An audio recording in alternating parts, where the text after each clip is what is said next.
ஐயனார் துணையில அடுத்து என்ன நடக்க போகுதுன்னு வாங்க பார்க்கலாம். நிலா சோழனுக்கு கால் பண்ணி அழுதுகிட்டே போன் பண்றாங்க. அவங்க அழுகிற வாய்ஸை கேட்டு, என்னாச்சு நிலா, எதுக்கு அழுகுறீங்க அப்படின்னு சொல்லி சோழன் பதட்டத்தோட கேட்க, இல்லைங்க, நான் வரையில லேப்டாப்பை ஒரு ஆட்டோவில் மிஸ் பண்ணிட்டேன். அதில் இன்னைக்கு நான் பார்த்த வேலையெல்லாம் ஃபுல் ஒர்க் அதில் தான் இருக்குது. அது இருந்தால் தான் இன்னைக்கு ஆஃபீஸ்க்கு வர்ற கிளைண்ட்டுக்கு நான் அதை காட்ட முடியும். அதை நான் ஆட்டோவில் மிஸ் பண்ணிட்டேன். இப்போ இங்கே அதை நினச்சி ஆஃபீஸில் எல்லாருமே என்னை திட்ட ஆரம்பிச்சிட்டாங்க. அந்த லேப்டாப் மட்டும் எனக்கு கிடைக்கலைன்னா இங்கே நான் இவ்வளோ நாள் வேலை பார்த்ததுக்கு அர்த்தமே இல்லாமல் போயிடும் அப்படின்னு சொல்லிட்டு என்னை நம்பி ராகவ் இவ்வளோ பெரிய பொறுப்பை கொடுத்தாரு. என்னால் அவருக்கு ஒரு கெட்ட பேர் வந்துருமோன்னு பயமாக இருக்குது அப்படின்னு சொல்லிட்டு அழுதிக்கிட்டே சொல்கிறாங்க. அழுகாதீங்க நிலா, நீங்கள் கவலைப்படாதீங்க. ஆட்டோ ஸ்டாண்டுக்கு போய் நான் எப்படியாவது உங்கள் லேப்டாப் மிஸ் பண்ண ஆட்டோவை நான் கண்டுபிடிச்சி லேப்டாப்போடு வர்றேன். நீங்கள் பயப்படாமல் தைரியமாக இருங்க அப்படின்னு சொல்கிறாங்க. கண்டிப்பாக வந்துடுவீங்களா, கண்டுபிடிச்சிடுவீங்களா சோழன் அப்படிங்கிறாப்புல. கண்டிப்பாக கண்டுபிடிச்சி லேப்டாப்போடு வர்றேன், நீங்கள் பயப்படாதீங்க அப்படின்னு சொல்லவும், சரிங்க, உங்களுக்காக நான் வெயிட் பண்ணிக்கிட்டு இருக்கேன் அப்படின்னு சொல்லிட்டு நிலா போனை கட் பண்ணிடுறாங்க. நிலா அழுகிறத பார்த்துட்டு சோழன் ரொம்பவே மனசு துடிச்சு போகிறாரு. எதுக்குமே கலங்காத நிலா இப்படி அழுகிறாங்களே அப்படின்னு சொல்லிட்டு எப்படியாவது அந்த ஆட்டோவை கண்டுபிடிச்சி நம்ம எப்படியாவது அந்த லேப்டாப்பை கொண்டுக்கிட்டு ஆஃபீஸ் போகணும் அப்படின்னு சொல்லிட்டு ஆட்டோ ஸ்டாண்டுக்கு போகிறாரு. அங்கே எல்லா ஆட்டோவுமே சவாரிக்கு போயிருக்கு. இப்ப என்ன பண்றது அப்படின்னு சொல்லிட்டு அவரு பல குழப்பத்துல கார் ஓட்டிக்கிட்டு வர்றாரு. இந்த விஷயத்த சேரனுக்கும் பாண்டியனுக்கும் விவரத்தை சொல்றாரு. இதை கேட்டு ரொம்பவே பதறி போறாங்க. என்னடா சொல்ற நிலா, இப்ப ஆபீஸ்ல இதை நினைச்சு ரொம்ப ஃபீல் பண்ணுவேடா அப்படின்னவும், ஆமாண்ணா, இந்த லேப்டாப் மட்டும் இல்லைனா அவளுக்கு அந்த ஆஃபீஸில் ஒரு கெட்ட பேரே வந்துடும். அதனால தான் அதை நினச்சி ரொம்ப பயப்படுறா. அதுவும் இவ்வளவு நம்பி அவ்வளோ பெரிய பொறுப்பை ராகவ் கொடுத்துருக்காரு. அதை நினச்சும் அவன் ரொம்ப ஃபீல் பண்ணுறானா அப்படின்னவும், சரி நீயும் தேடி பாடுறா, நானே எனக்கு முடிஞ்ச அளவுக்கு தேடி பார்க்குறோம் அப்படின்னு சொல்லிட்டு ஆளுக்கு ஒரு பக்கம் எல்லாரும் தேட ஆரம்பிக்கிறாங்க.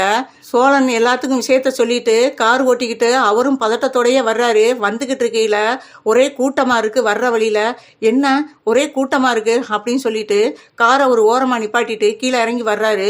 ஒரு ஆட்டோ அந்த இடத்துல கவுந்து கிடக்கு. அதை பார்த்துட்டு வேகமா பக்கத்துல உள்ளவங்ககிட்ட என்னாச்சு அப்படின்னு கேட்குறாப்புல. ஆளுகளுக்கு யாருக்கும் அடி இல்லை. பள்ளத்தை பார்க்காம அவர் அந்த ஆட்டோக்கார் அதில் பள்ளத்தில் விட்டுட்டாரு. ஆட்டோ கவுந்துருச்சு, வேற ஒன்றும் இல்லை, யாருக்கும் உயிருக்கெல்லாம் சேதம் இல்லை அப்படிங்கிறாப்புல. அதை கேட்டு அவர் ரொம்ப சந்தோஷப்படுறாரு.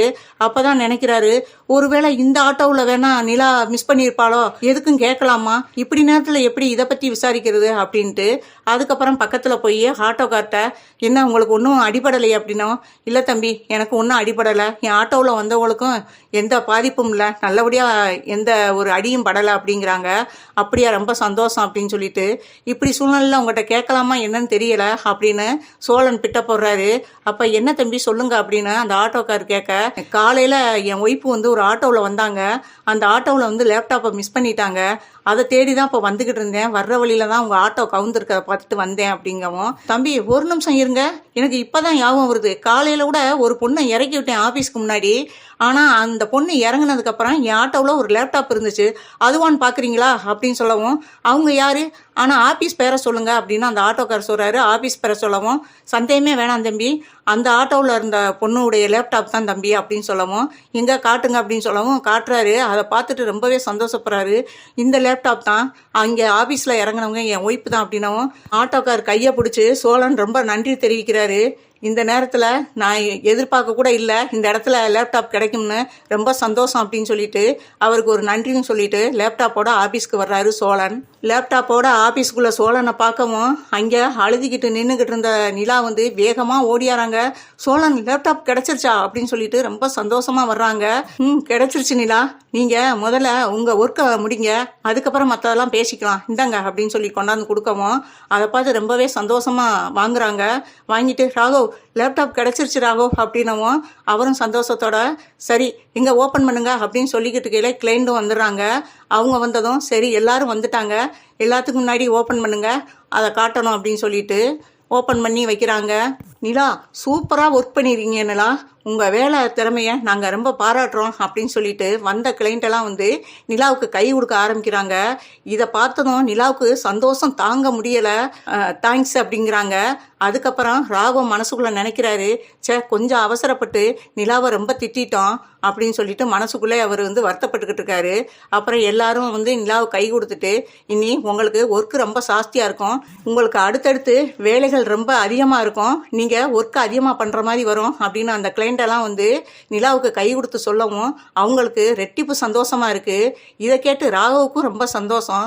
அப்புறம் அந்த கிளைண்ட் வந்து ராகவை பார்த்து சொல்கிறாங்க, பரவாயில்ல, நாங்கள் கொடுத்த வேலையை கரெக்டான நேரத்துக்கு முடிச்சு கொடுத்துட்டாங்க, இப்படி ஆள்கள் தான் நம்ம கம்பெனிக்கு தேவை அப்படின்னு சொல்லி ரொம்பவே பாராட்டுறாங்க நிலாவை பற்றி ராகவ்கிட்ட. அவரும் ரொம்ப சந்தோஷப்படுறாரு. இனிமேல் உங்களுக்கு ஒர்க்கு ஜாஸ்தியாக இருக்கும், இவங்கள விட்டுறாதீங்க, இவங்க கொடுத்த வேலையை கரெக்டாக செஞ்சு முடிச்சிருக்காங்க, நாங்கள் எதிர்பார்த்ததுக்கு மேலே சூப்பராக பண்ணியிருக்காங்க அப்படின்னு சொல்லி ரொம்பவே வந்து ராகவ்ட்டையும் பாராட்டுறாங்க. இதை கேட்டு ராகவ் ரொம்பவே சந்தோஷப்படுறாரு. நிலாவை பார்த்து ராகவ் சொல்கிறாரு, சாரி நிலா, உங்களை அவசரப்பட்டு நான் திட்டேன், லேப்டாப்பை நீங்கள் மிஸ் பண்ணவும் எனக்கு என்ன பேசுகிறேன்னு தெரியாமல் உங்களை அவசரப்பட்டு பேசிட்டேன், என்னை மன்னிச்சுக்கங்க அப்படிங்கிறாப்புல.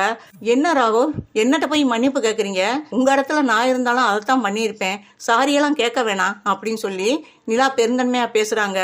இதை கேட்ட ராகவ், நிலா உங்களுக்கு இனி அடுத்து மேனேஜர் போஸ்டிங் தான் உங்களுக்கு கொடுக்க போகிறேன் அப்படின்னு சொல்லவும் இதை கேட்டு ரொம்பவே சந்தோஷப்படுறாங்க நிலா.